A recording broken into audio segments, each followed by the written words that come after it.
사도행전 4장 1절에서 11절까지 말씀드리겠습니다.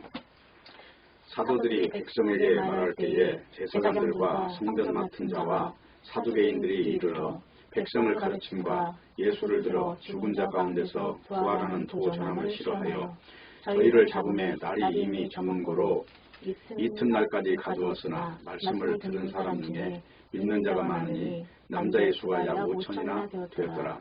이튿날에 관원과 장로와 서기관들이 예루살렘에 모였는데 대제사장 안나스와 가야바와 요한과 알렉산더와 및 대제사장의 문중이 다 참여하여 사도들을 가운데 세우고 묻되 너희가 무슨 권세와 네 이름으로 이 일을 행하였느냐.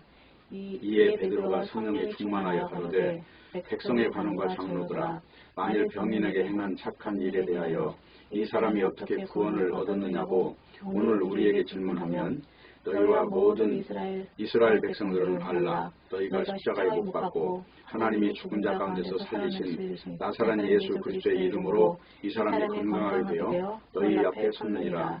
이 예수는 너희 건축자들의 버린 돌로서 짐 모퉁이 머릿돌이 되었느니라. 다른 이로서는 구원을 얻을 수 없나니 천하 인간의 구원을 얻을 만한 다른 이름을 우리에게 주신 일이 없음이니라 하였더라. 아멘. 기도하겠습니다. 아버지 하나님, 이 시간에도 성령의 능력으로 우리를 강건하게 하시고 하늘의 신령한 옷을 입히셔서 세상의 모든 것을 뛰어넘는 귀한 시간이 되게 해 주시옵소서. 우리 속에 일어나는 모든 지금까지 살아오면서 체득한 모든 것들, 하나님이 싫어하는 모든 것들이 다 떨어져 나가는 시간이 되게 하여 주시옵소서. 예수님의 이름으로 기도합니다. 아멘. 사도행전 제13강입니다. 제목은 버린 돌이 머릿돌이 되다입니다. 오늘 지금 읽은 내용은요, 이제 그 종교로 뭉친 이제 몇 가지 부류의 사람들이 어떻게 세상을 살고 있고, 그리고 이제 복음에 바로 연결돼서 성령 충만을 받은 이제 사람들은 어떻게 분리가 되고 어떻게 신앙과 종교가 다른가, 이런 문제를 다루고 있습니다. 지금 오늘 본문에 등장하는 종류의 사람들, 종교인들 한 3가지 종류가 있는데, 첫 번째가 제사장들입니다. 그리고 둘째는 성전 맡은 자입니다. 그리고 세 번째는 사두개인들인데, 이 사람들의 특징은 제사장들은 제사에 관한 일을 하죠. 그래서 유대인의 명절 예식을 주도하고 성전에서 백성을 가르칠 수 있는 합법적인 권한을 가진 존재들입니다. 이 사람들이 제사장들이고요. 그리고 이제 둘째로 성전 맡은 자가 등장하는데, 이 사람들은 성전의 치안과 질서 유지, 이런 재반 사항을 책임지고 있는 존재들입니다. 오늘날 말하면 경찰청이라고 말할 수 있겠습니다. 그리고 또 한 가지는 사두개인들인데, 이 사두개인들은 예루살렘의 이제 관료계층을 구성하는 사독이라고 하는 제사장, 그 문중에 속한 사람들이에요. 그래서 이들 중에 대부분이 바로 사내들인 공회원들이기 때문에 굉장히 높은 지위를 가지고 있어요. 그러니까 이 사람의 특징은 뭐냐면 굉장히 이성적이다. 뭐 부활 같은 거는 믿지 않는다. 그런 사람들이에요. 그러다 보니까 이제 이런 종교인의 특징을 가지고 있는 사람과 이제 부활을 전하는 제자들, 이 사도들과 어떤 상위점이 있느냐 하는 것이 종교냐 복음이냐 하는 것을 구별할 수 있는 하나의 기준점이 되는 거예요. 그러니까 이제 지금 가장 중요한 이야기냐면 뭐냐면, 예수님이 십자가에 죽으심으로 부활을 하신 일을 이제 요한복음 2장에서는 그거를 예수님이 부활을 하신 것을 성전을 세우는 걸로 지금 말씀하셨잖아요. 그렇다면 예수님의 그 언어가 지금 당시에 이 사람들의 어떤 종교적인 그 전통과는 부딪힌다는 거죠. 아주 충돌이 심하게 일어나는 거예요. 아니, 어떻게 성전에서 제사를 지내야 하나님이 구약 성경에 나온 대로 이제 죄 용서가 성립이 되는데, 어떻게 사람이 죽어갖고 죄 용서가 성립되느냐, 이런 문제부터 시작해서 뭐 안식일 규례, 아니면 무슨 첫날 매 청나를 갖다 월삭이라고 하거든요. 이런 그 규례까지도 다 사실은 무로 돌려야 되는 어떤 상황이 되는 거예요. 그러면 자기들이 지금 먹고 사는 문제, 지금 안식일을 지키고 또 성전에 와서 유월절을 지키고 무슨 오순절을 지키고 하는 이런 걸 통해서 먹고 사는 사람들인데 예수님의 사상이 들어오면 이 모든 직업까지도 버려야 되는 문제가 오는 거예요. 그렇기 때문에 이제 이 사람들이 단순히 지금 저 사람들이 설교한다 그래서 이걸 지금 문제를 삼는 게 아니고, 지금 문제를 삼는 거는 딴 게 아니고 백성을 가르칠 수 있는 권리는 제사장들한테만 있는데 왜 지금 저 촌사람들이 저 갈릴리 시골 한마디로 어부들이 와가지고 지금 이렇게 지성인들을 놔두고 지금 자기들이 지금 가르치고 있느냐 하는 것이죠. 기득권을 지금 자기들이 가지고 있는데 왜 지금 너희들이 권한을 침해하느냐 하는 것이죠. 그러니까 이제 이런 문제들, 또 사두개인들은 부활을 믿지 않는다고 그랬어요. 근데 이게 부활을 선포하고 있는 이것도 그 사람들한테는 충돌의 원인이 되는 거죠. 그러니까 단순히 하나님이 예수님을 살리셨다는 선언이 아니고 지금 예수 그리스도를 믿는 자는 지금 사도행전 3장에서 지금 설교한 것과 같이 지금 이런 내용이 되는 거예요. 사도행전 3장 25절 보면은 너희는 선지자들의 자손이요 또 하나님이 너희 조상들로 더불어 세우신 언약의 자손이라 하잖아요. 지금 이게 지금 여기서 무슨 말을 하고 있냐면 지금 예수 그리스도를 믿는 자가 선지자의 자손이라고 지금 말하고 있는 거예요. 여기 지금 대제사장들이나 무슨 사두개인이나 이런 사람들을 선지자하고 연결하는 게 아니고 지금 예수 그리스도의 복음을 알아듣는 사람들, 너희가 선지자의 자손이라고 지금 하는 겁니다. 그러니까 지금 여기 기득권을 가지고 있는 이 존재들이 들을 때 내 밥그릇을 빼앗은 문제가 아니라 우리는 통째로 우리 문중을 지금 부정하는 문제가 되는 겁니다. 그러니까 지금 이제 사도행전에 들어와서 사도행전 1장은 예수님이 승천하시고 성령이 오면 너희가 이렇게 될 것이다. 여기까지 이야기고요. 2장에 들어와서 오순절 날이 오면 성령을 받죠. 성령 받고 나면 이 사람은 지금 땅에 묶인 사람이 아니고 이게 뭐 죽든지 살든지 이건 아무 별 의미가 없어요. 그냥 예수님이 증거하신 복음의 색채 그대로 증거하는 사람으로 딱 변한 거예요. 지금 베드로가 성령 충만을 받고 지금 여기서 이제 오늘 설교하는 내용이죠. 이 내용을 보면 지금 두려움이 없는 상태에서 복음을 전하고 있어요. 먹고 사는 문제 때문에 다들 사람들이 두려워하는데 이 문제를 뛰어넘은 사람이란 말입니다. 이미.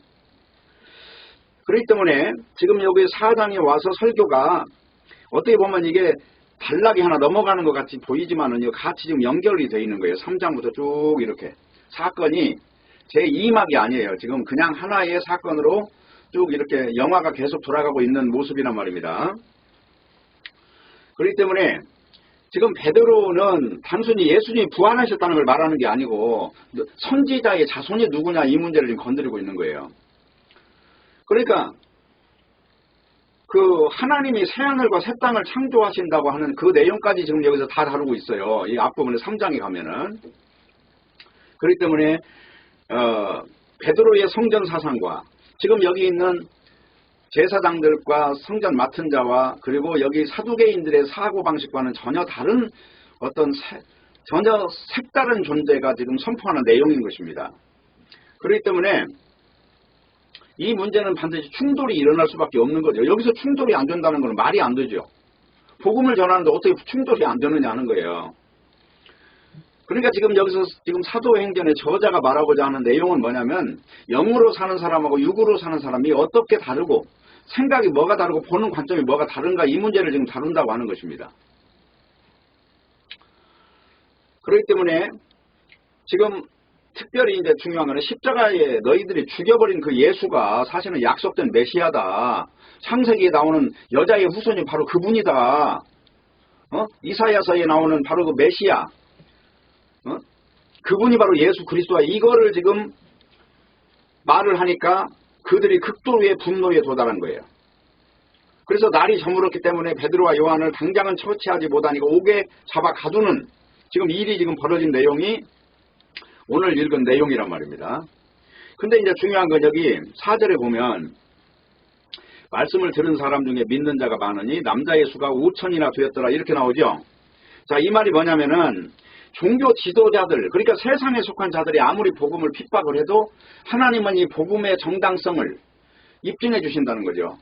이 중에서 분명히 복음이 전해지는 곳마다 믿는 자가 있다는 거예요. 여기서 5,000명이나 더하더라 이 말은 지금 여기 제사장들이나 성전 맡은 자들이나 사두개인들이 아무리 육적으로 막아도 하나님의 일은 멈추지 않는다는 걸 지금 말하고 있는 겁니다.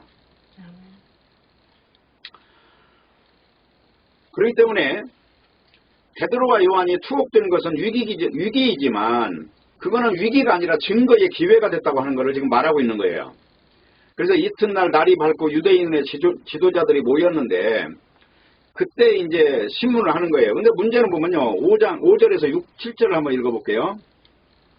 이튿날 관원과 장로와 서기관들이 예루살렘에 모였는데 지금 여기서 관원과 장로와 서기관들은 뭘 말하냐면 바로 기득권의 종교 세력 안에 있는 그 존경받는 위치에 있는 사람이에요. 관원이라는 말은 오늘날로 말하면 무슨 국회의원이니 뭐 이런 장로라는 거는 이제 그 중에 어른이라는 거죠. 그 중에서 아주 오래 경륜이 있고 가르치는 존재들을 말하는 겁니다. 그리고 서기관들은 뭐냐면 성스러운 존재들이에요. 한마디로 말해서 오늘날로 말하면 그냥 뭐 여자 손목 한 번도 안 잡은 사람처럼 대우받는 그런 존재들이란 말입니다. 예. 그들이 모였어요. 근데 여기 6절에 보면 대제사장 안나스와 가야바와 요한과 알렉산더와 제사장들의 문중이 다 왔다는 거죠. 그게 여기 가야바, 안나스 이 사람은 바로 이제 그 요한복음에도 보면은 예수님을 신문하는 그때 등장했던 사람들이에요. 그래서 지금 예수님이 십자가에 죽었다 부활하시고 50일 지난 뒤에 이제 오순절이 왔잖아요. 그래서 지금 이게 한 2달여 요 간격 안에서 지금 일어나는 사건이란 말이에요. 예수님을 죽인 존재들이 지금 또 여기서 주인공으로 등장해요. 지금 여기서 나오는 이름이 쭉 거론이 되죠. 안나스, 가야바, 요한, 알렉산더 이 사람들이 당시에 유명한 쉽게 말하면 그 대제사장 문중에 아주 아주 텔레비전에 날마다 나오는 어떤 존재와 같은 존재들이란 말입니다. 예. 그래서 이 사람들이 모였는데 이제 문제는 뭐냐면 여기서는 공회라고 해죠. 공회. 거기는 70명이 구성이 되어 있어요. 그러니까 그 70명이라는 건 한마디로 말해서는 그 나라를 좌지우지하는 어떤 대단한 이 존재들이에요. 네? 뭐 그냥 쉽게 말하면 요한이나 베드로 같은 사람은 이름도 없고 한마디로 아무것도 아니에요. 인간 중에서 제일 쓰레기 같은 존재인데 여기서 아주 이 명성이 대단하고 한마디로 말해서 그야말로 위광이 찬란한 존재들 앞에 지금 아주 시시껄렁한 존재가 서갖고 지금 뭐라고 따따붙어 하고 있는 장면이란 말입니다. 이 장면이 네? 오늘날 뭐라면 설교를 하는데 몇만 명 앞에 놓고 하는 게 아니라 사람 한 명 놓고 설교를 한다고 따따붙어 하고 있는 사람의 그 초라한 모습이란 말입니다. 자, 그러니까 부를 소유하고 학식이 높고 그러니까 자타가 공인하는 학식을 가진 자들이란 말이에요. 학식이 높고 그 이스라엘의 구성원 중에서 아주 막강한 힘을 지닌 존재들. 이 사람들이 죽으라면 죽고 살으라면 사는 존재들이란 말이에요. 그러니까 기득권을 한마디로 대변하는 존재들이라 이 말입니다. 그래서 이제 오늘 6절에서 보니까 대제사장 문중과 관련해 4명의 이름이 다 등장하는데 이 여기서 등장하는 안나스라고 하는 사람은 로마 총독회에서 임명된 첫 번째 대제사장이에요. 그리고 그의 5명의 아들이 그 후에 대제사장이 됐어요. 그리고 가야바는 안나스의 사위예요. 사위인데 이제 예수님과 사도를 스데반 신문할 때 다 거기서 중요한 역할을 했던 존재인데 안나스 이후에 18년 동안 대제사장직을 수행했을 만큼 이 가야바라고 하는 존재는 한마디로 굉장히 로마로부터 인정을 받는 존재였단 말이에요. 한마디로 세상에서 그냥 떵떵거리고 살았던 존재예요. 여기 이름이 등장하는 사람 중에서. 그러니까 사도들에게 유대인의 지도자들이 묻는데 그때 이제 묻는 이야기가 뭐냐면요. 지금 아까 말해 제사장이라는 거는 백성을 가르치는 존재인데 여기서 딱 질문이 7절이에요. 사도들을 가운데 세우고 묻되 너희가 무슨 권세와 네 이름으로 이 일을 행하였냐 이거예요. 이게 무슨 권세라는 건 어떤 너희들이 허락받고 어떤 네가 갖고 있는 증명서가 뭐야? 너 자격증 있어? 이거예요 지금. 한마디로 종교 안에서 가지고 있는 그 어떤 인간적 절차를 가지고 지금 네가 성경책 들고 지금 따따붙다 하고 있니? 라고 질문하는 것입니다. 예수님을 신문했던 방식과 비슷하죠. 베드로가 신문당하는, 베드로와 요한이 신문당하는 내용이나 예수님이 신문당하는 내용이 너무나 일치하잖아요. 바로 이게 영과 육의 차이라는 것입니다. 예수님이 떠나가시고 성령 충만 받은 베드로가 감히 주님의 이름으로 지금 답변을 하는 것이 지금 여기 빌라도 앞에 서신 예수님하고 똑같은 모습이 여기 등장을 하는 거예요. 그게 내용이 8절에서부터 10절입니다. 야, 너 무슨 권수로 지금 설교하고 있는 거야? 그러니까 여기서 8절이에요. 이에 베드로가 성령 충만하여 가로되 백성의 관원과 장로들아, 지금 뭐라고 그래요? 너희들 국회의원, 너희들 문교부 장관, 국무총리 다 내 말 들어봐. 그 말이죠. 만일 병인에게 행한 착한 일에 대하여, 이 병인이라는 건 지금 안전뱅이가 일어난 일이에요. 지금 착한 일에 대하여 이 사람이 어떻게 구원을 얻었냐 우리에게 질문하면, 너희와 모든 이스라엘 백성들은 알아야 된다. 너희가 십자가에 못 박고 하나님이 죽은 자 가운데 살리신 나사렛 예수 그리스도의 이름으로 이 사람이 건강하게 되어 너희 앞에 섰느니라. 이 예수는 너희 건축자들의 버린 돌로 진 모퉁이의 머릿돌이다. 지금 이 말을 하는 거예요. 너희들이 지금 버렸는데 사실은 이스라엘을 세우는 기둥이고, 그 모퉁이 돌이라고 하는 거는요, 이 집을 지탱하는 그 기둥을 이야기하는 거예요. 거기에 세워진 주춧돌이라는 거예요. 이게 집을 질 때 어느 하나의 주춧돌이 아니라 전체를 지지하고 있는 가장 중요한 돌이라는 거예요. 지금 이 말을 이걸 하는 겁니다. 11절, 건축자들이 버린 돌인데, 여기서 건축자들은 누굽니까? 그러면 결국은 여기서 건축자들이라는 건 이스라엘 민족이죠. 이 사람들이 버렸잖아요. 지금 예수님을 버렸는데 사실은 머릿돌이다. 바로 이 선천성 안전뱅이가 일어난 이것은 단순히 병이 고쳐진 게 아니고 지금 집이 세워진 것이다. 다시 말하면 죽음을 이겨버린 존재가 된 것이다. 그래서 성전에 들어가게 된 존재가 된 것이다. 이 자체가 성전이 된 것이다. 이 말이 되는 거예요. 지금. 자, 지금 이 무너져버린 집이, 황폐하게 된 집이 예수의 이름으로 다시 섰다는 얘기를 하는 겁니다. 그러면서 뭐라고 그래요? 12절에 다른 이로서는 구원을 얻을 수 없나니 천하 인간의 구원을 얻을 만한 다른 이름을 우리에게 주신 일이 없음이니라. 지금 이 말을 베드로의 입에서 관원과 장로들과 대제사장들과 서기관들과 그리고 거기에 있는 사두개인들 앞에서 감히 지금 이렇게 십자가의 도를 전하는 거예요. 그러니까 어떤 일이 생겼어요? 13절에 보니까 저희가 베드로와 요한의 기탄 없이 말함을 보고 그 본래 학문 없는 범인으로 알았다가 이상히 여기며, 지금 이해가 안 가는 거예요. 도대체 저 사람들이 도대체 물고기나 잡고 하는 사람들이 이 말을 못할 정도로 대담한 설교를 하고, 도대체 이 사람이 공부를 대학교를 나온 것도 아닌데 여기 서울대학교 법대를 나오고 서울대 의대를 나온 사람들을 꼼짝 못하게 만들 정도의 저 권세가 어디서 나왔는가 하고 깜짝 놀라는 겁니다. 그러니까 예수님이 지금 이 예수님의 이름으로 됐다는 거죠. 이 말은. 그러니까 여기 지금 신문이 진행되고 있는 이유는 이 장애인에게 도움을 준 일이 이제 문제가 된 거잖아요. 그래서 백성들이 다 그 사람들 말을 들으니까 자기들 밥줄 끊어질까봐 걱정하다가 지금 일이 비약되니까 이렇게 된 거 아니에요. 한마디로 교회 한번 해보려고 하다가 이단 사설을 풀어놓다가 자기들의 거짓된 이 가르침이 드러나니까 이제 발등에 불이 떨어진 거니까 이런 사건이 벌어진 거예요. 자기들의 기존 종교 질서를 지키지 않은 일을 가지고 지금 신문을 했는데 결국은 자기들이 답변을 못할 지경에 있다는 것입니다. 그러니까 베드로가 공의가 신문할 때 표현했던 이 중요한 여기서 한 가지 이야기가 뭐냐면, 여기서 나사렛 예수 그들의 이름으로라고 하는 그 중요한 답변이 들어가 있다는 것입니다. 그리고 예수님의 십자가 처형과 부활이 동시에 언급이 돼요. 그들이 예수님을 십자가에 처형했으나 하나님이 죽은 자 가운데 살리셨다고 선언하면서 가장 부유하고 지성적이고 막강한 힘을 가진 이들을 한마디로 말해서 정죄하고 있는 것입니다. 성령이 오면 죄에 대해 하면 저희가 나를 믿지 아니하며라고 하는 그 상황이 그대로 연출되고 있는 것입니다. 그래서 예수 그리스도의 이름, 그 이름의 놀라운 능력이 이제 성령으로 일하시는데 보이지 않는 손으로 사도들을 사로잡고, 베드로는 바로 그 사로잡힌 그 손에 의해서 충격적인 말을 감히 던지는 거예요. 자기 인생을 지금 돌아보지 않고 잠깐 자기 미래를 돌아보지 않고 증거하는 것입니다. 그리고 이제 이 예수가 너희 건축자들이 버린 돌이다 이 말은 뭐냐면은 시편 118편 22절에 나오는 내용이에요. 건축자가 버린 돌이 집 모퉁이 머릿돌이 되었나니. 이 시편을 쓴 다윗은 알고 있죠.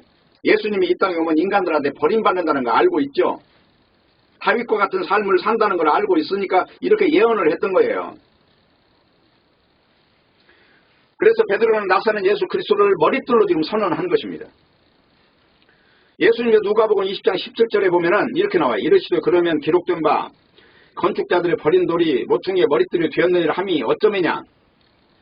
무릇 이 돌 위에 떨어지는 자는 깨어지겠고 이 돌이 사람 위에 떨어지면 그를 가루로 만들어 흩으리라. 그렇게 말씀하셨어요. 그러니까 예수님이 삶의 모든 인생의 운명의 기준이 된다는 거예요. 예수님한테 떨어져서 깨지면 살 거고 예수님이 떨어져서 죽이면 지옥 갈 것이고 지금 이 말씀을 하신 거잖아요. 그래서 베드로는 이 말씀이 부활로 인해서 실현됐다는 걸 선언한 것이고 예수님의 고난과 부활이 모두 다 사실은 너희 인생들이 바라는 선악과라고 하는 그 실체가 다 이렇게 만들었기 때문에 생명과라고 하는 현상은 이런 방식으로 온다는 것을 지금 증거하는 것입니다. 그래서 예수님을 배척한 자들은 멸망을 당한다는 것을 지금 선언해버린 거예요. 이 자리에서. 다시 말하면 다른 이로서는 구원을 얻을 수 없나니 천하 사람 중에 구원 얻을 만한 다른 이름을 우리에게 주신 일이 없음이니라. 이 말을 했다는 거예요. 너희들이 지금 문중을 찾고 무슨 이스라엘 관원으로서 지금 잘 먹고 잘 살고 있는데 너희들 다 지옥 갈 존재들이라고 선언해버린 것입니다. 여기서. 그래서 사도의 분명한 증거는 구원은 오직 한 가지라고 하는 증거예요. 우리에게 다른 선택의 여지가 없다고 하는 거예요. 예수님도 그랬잖아요. 나는 길이요 진리요 생명이니 나로 말미암지 않고는 아버지께 올 자가 없느니라. 여기서 올 자가 없느니라가 중요해요. 갈 자가 없느니라가 아니에요. 하늘의 입장에서 예수님을 말씀하기 때문에 올 자가 없느니라는 말을 쓰신 겁니다. 그렇기 때문에 이 사람들이 예수님을 싫어하는 이유는 예수님이 전한 복음이 자기들의 종교적인 체제를 흔들어버리기 때문에 예수님의 전하는 이 복음을 받아들일 수가 없었던 것입니다. 결국 그들은 왜 그런 현상을 보일 수밖에 없었냐면 땅에서 잘 사는 것이 목적인 한마디로 이 현세적인 복의 개념을 가진 존재들이었다는 거예요. 그래서 이 땅에서 잘 먹고 잘 살면 그것이 곧 성공이라고 생각하는 존재들이었다는 것입니다.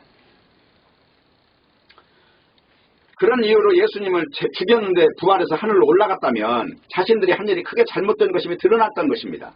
그렇기 때문에 예수님의 복음 전하는 것을 그렇게 용납하지 않았던 것입니다.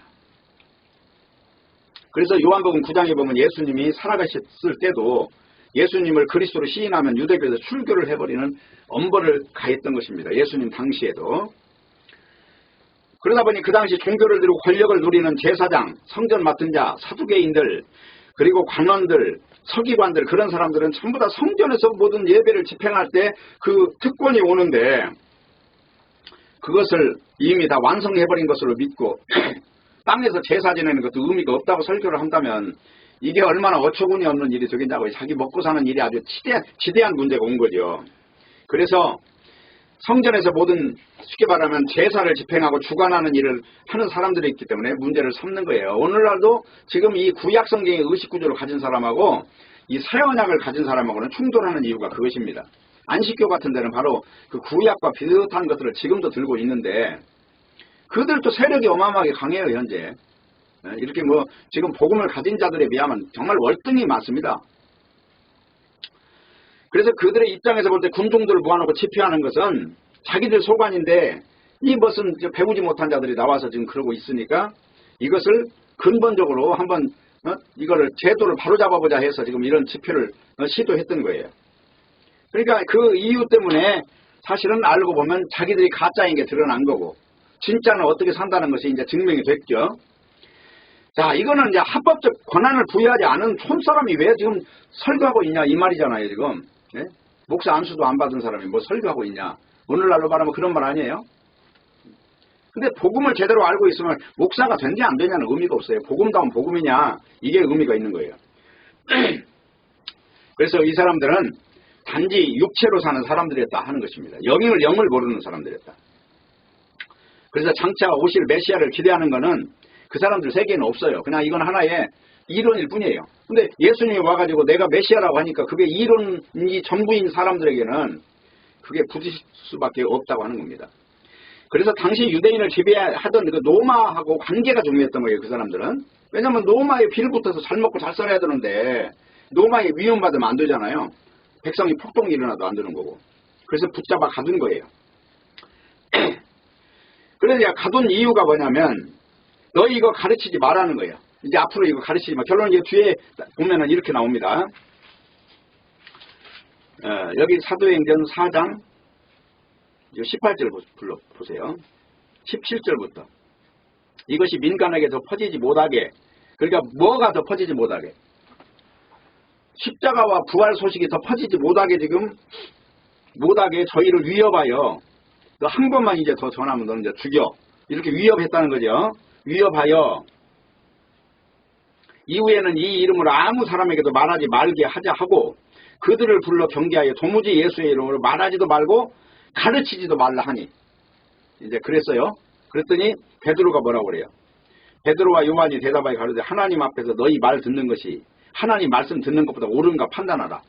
우리는 보고 들은 것을 말하지 아니할 수 없다 하니 관원들이 백성을 인하여 저를 어떻게 벌할 도리를 찾지 못하고 다시 위협하여 놓아주었으니 이는 모든 사람이 그 된 일을 보고 하나님께 영광을 돌림이르라. 이 표적으로 병나은 사람은 40세나 되었더라. 요 40이라고 하는 나이가 중요한 말이에요. 40이라는 나이가. 그래서 38년 된 병자를 고친 이야기 40살이라 되었더라. 40년 이런 이야기가 계속 나옵니다. 성경에서. 이게 뭐냐면 진짜 유대인이 누구냐를 다루고 있다는 거예요. 예? 48년이라는 거는 하나님을 대적한 그 이스라엘 민족들이 가나안 땅까지 들어갈 때 딱 대적한 그 순간부터 38년이 딱 채워질 때 비로소 가나안에 넣어줘요. 다 죽어버리고 난 뒤에. 대적한 자가 아주 하나도 남김없이 딱 죽었을 때. 그 말은 뭐냐. 육으로 사는 이것의 허상이 뭔지를 정확하게 다 보고 믿고 완전히 손으로 만진 바 되었을 때 그렇게 자유가 온다는 거예요. 그래서 사도들을 붙잡아 가둔 이유는 한마디로 말해서 이 세상이 중요하다는 거예요. 세상에서 우리의 삶이 전부라는 거예요. 그러니까 숨겨 있는 거죠. 겉으로는 뭐 영생이니 천국이니 말해도 알고 보면 그 사람들 세계는요. 이 땅이 전부로 그냥 믿는 사람하고 똑같아요. 다를 바 하나도 없다. 세상에서 편안하고 배부르고 등 따시면 된다고 사는 그들이 이런 현상이 나온단 말이에요. 그래서 예수님의 가르침이라는 것은 알고 보면 인간의 잘못된 체제를 다 무너뜨리는 거예요. 회개하라 천국이 가까웠다 이 말 자체가 지금 너희들 다 잘못됐다는 거예요. 다 잘못됐다. 그래서 이 세상이 전부인 줄 알고 살아가는 종교 체제와는 맞지 않는 겁니다. 이 복음이라는 거는 절대로 맞을 수가 없어요. 그래서 사도들을 붙잡아 가둔 이유가 바로 우리는 육으로 살라니까 너희들은 영을 말하지 마 이런 말이에요. 다른 말로 말하면. 그래서 예수님을 전하는 사도들은 당시 제사장들이나 성전 맡은 자나 사두개인들이라는 특정 인물로 국한되는 게 아니란 말입니다. 그거는 오늘날도 이 세상이라고 하는 이것을 놓고 어떤 것에 서서 그 사람들이 증거하고 있느냐에 따라서 그의 실체가 드러나는 거지 무슨 이걸 갖다가 무슨 옛날 사두개인 이야기 하고 있냐고요. 오늘날 이야기인 것이지. 그래서 복음이라고 하는 것은 기존의 사상 위에는 세울 수 없는 거예요. 반드시 기존의 가치가 무너지고 그리고 옛날에 가지고 있던 이 모든 것들이 다 무너진 뒤에 세워지는 거예요.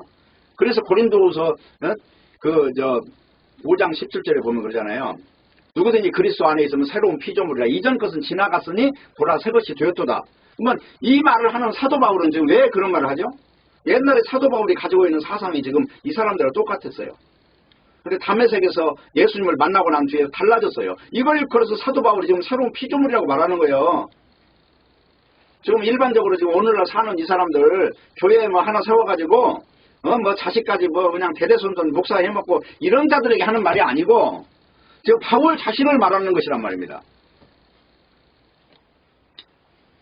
그렇기 때문에 기존에 가지고 있는 종교 체제가 무너지지 않고는 결코 거듭나는 건 없어요. 부흥이라는 거 교회 사람 많아지는 건 아무 의미 없어요. 그 사람 많아지는 건 지금 그 당시 지금 제자들이 5천 아니라 3,000명 8,000명이 됐어도 그 사람들에 비하면 아무것도 아니에요. 세 발의 피해예요 지금 이건. 그거 가지고 따지는 게 아니다. 부흥이라는 것은. 그래서 중요한 거는 예수 그리스도만이 신자의 의이기 때문에 신자가 헌금하고 예배드리고 무슨 뭐 교회 와서 기도하고 봉사하고 이거는 의미를 두면 안 돼요. 교회에서 봉사하느냐? 그러면 교회라는 것이 무엇이고 복음이라는 게 뭐냐?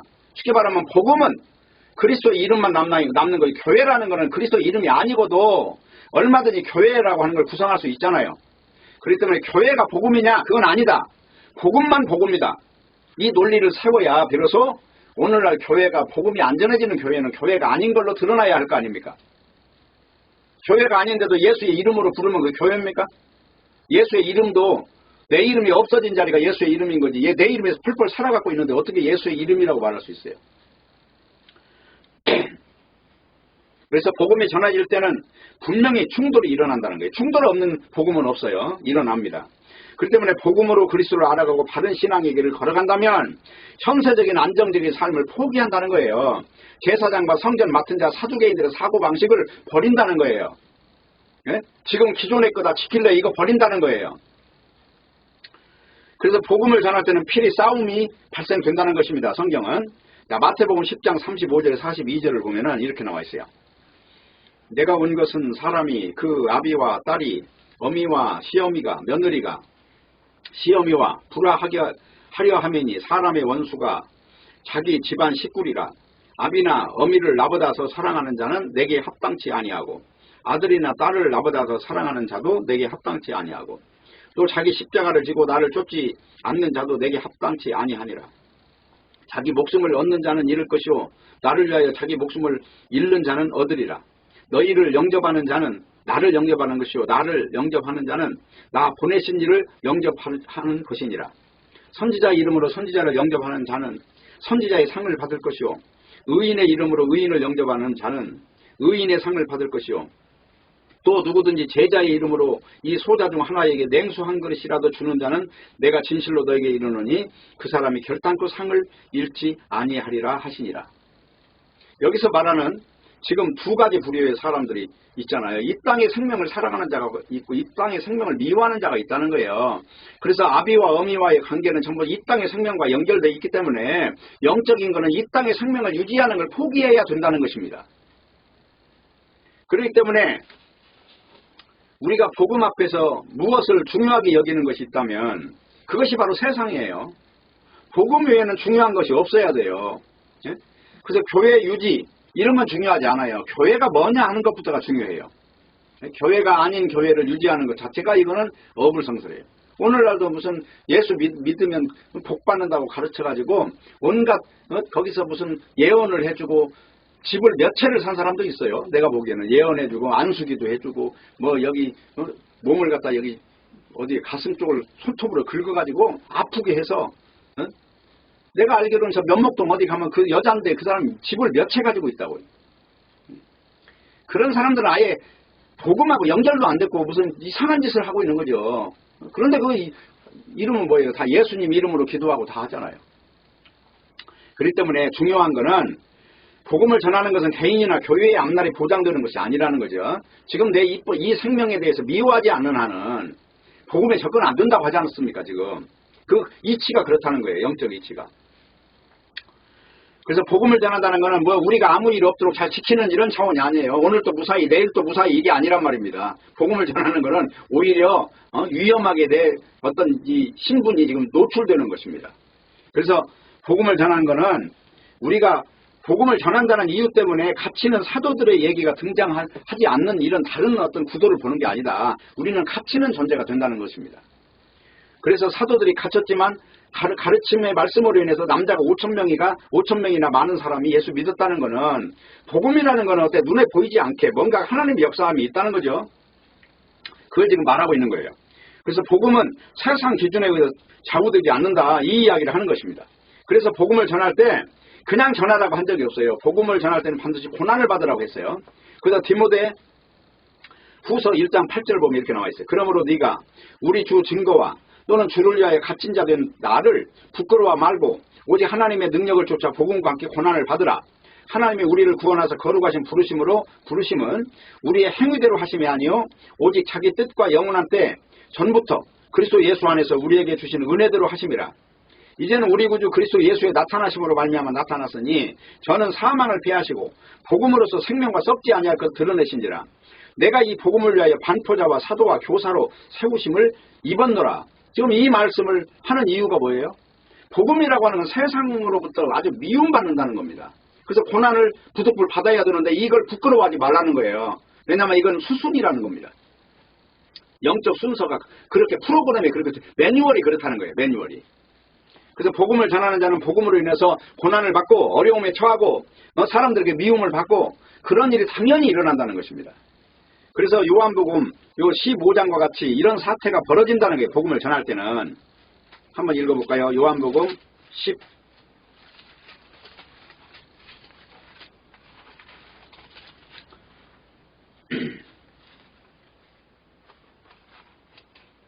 요한복음 5장이에요. 5장. 자, 그러니까 이제 중요한 거는 생명의 그 길과 이 사망의 길이 얼마나 다른가 하는 걸 지금 다루고 있는데 여기서 딴 게 아니에요. 너희들이 서로 사랑해야 되는데 그 사랑이라는 말은 뭐냐면 땅의 방식으로 살지 말라는 거죠. 네?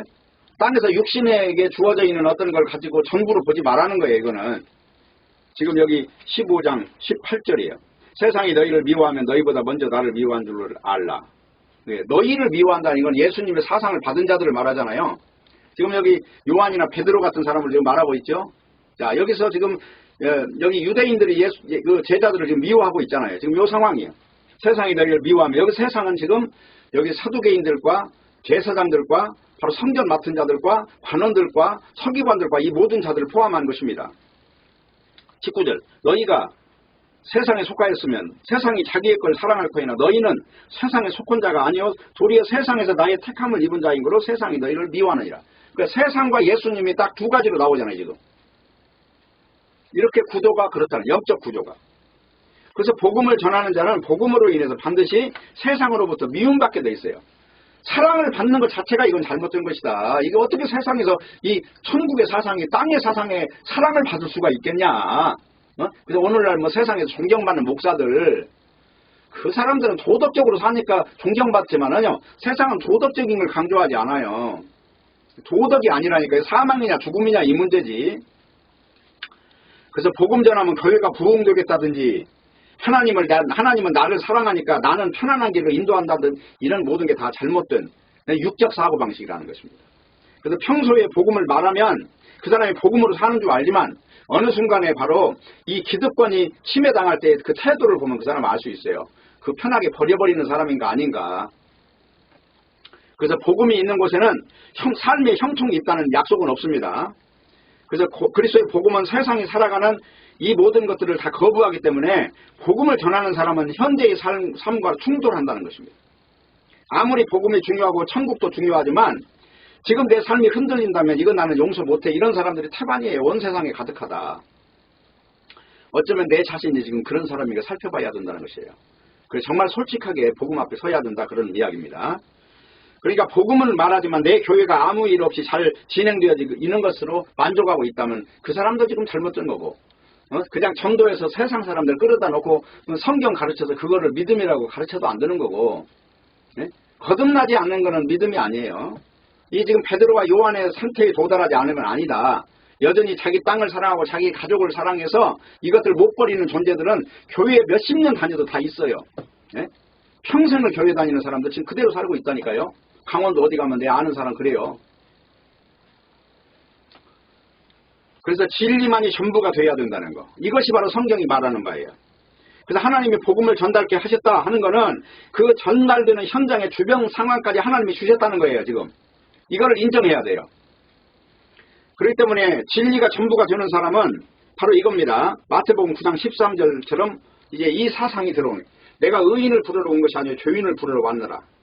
그러니까 죄인을 부르는 방식 외에 다른 방식은 없다. 그러면 죄인을 부르는 방식은 뭐냐? 십자가를 전하는 거예요.